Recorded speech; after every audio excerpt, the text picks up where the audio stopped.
we battled. You know, we didn't give up. We got enough stops when it mattered, and we were able to eke out the win.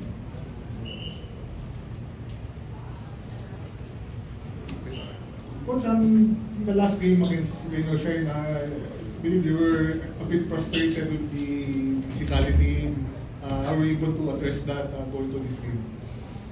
Well, we sent some videos to the PBA. I think they admitted naman that there were some missed calls, but we told the guys that it's not about the referees, it's also about us. You know, we played soft.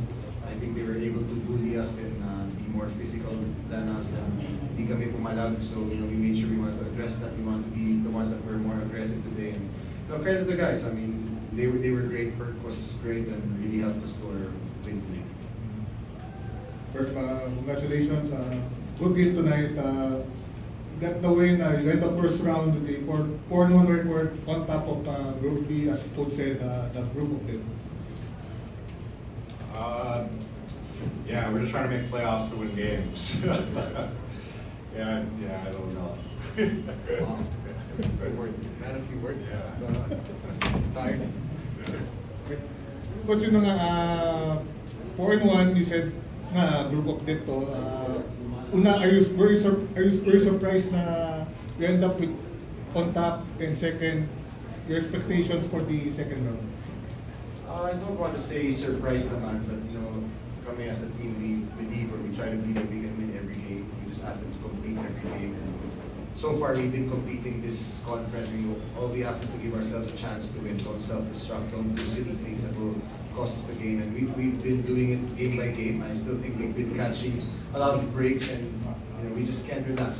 We're in a good position to make the playoffs. Kami naman, step by step, we just take it one game at a time. We try to get as many wins as we can. Kasi nga, we know the teams are gonna catch up. You know, Ginebra is always gonna be there for sure. Rain or Shine is always the semi-finalist.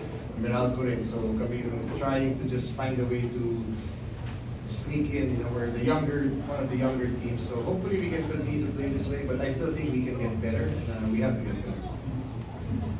Coach, offensively si Mamon lang thoughts mo sa kanya, ano na ba siya, parang mag-adjust na ba siya sa team? Kulang pa, but finally we actually had some practice time with him before this game. I think that mattered a bit. We had a little chance to rest. He still has to figure things out. I'm also trying to figure him out, and obviously our rotation is changing game by game. Trying to get guys in the right spots. Mamo was good.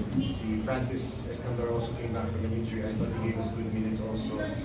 Perk was solid as usual, but I'm waiting for si Kai Balungay to have his breakout game. Eventually it's gonna come, and hopefully we can have games where we all play well together. Kasi so far pa isa-isa pa lang kami. We haven't had a game na everybody's been playing really well. Jason, good evening. How do you like the composition of the team now? Being partly Ateneo and Rizal players? Ugh. No, it's nice. They're very professional. Besides where they go to school, everyone's really kind, and when you go to work or you go to basketball, you want it to be a nice working environment.